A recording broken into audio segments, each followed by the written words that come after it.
one of the, yung siyempre ma-observe mo naman.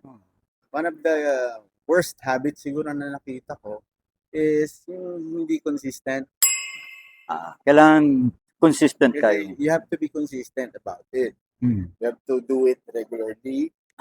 Kaya hanapin niya ng body mo. If you run every MWF, Every other day. run MWF. Okay. Kasi if you stop, hanapin siya. So this is rain or shine. Yes.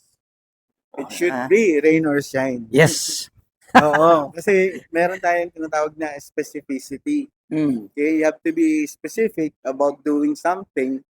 Di ba pag nagre-race tayo, marami sa inyo nagjo-join sa race. Yes. Like Milo. Milo, usually, yung Milo Marathon, usually ang start nito is ulan na.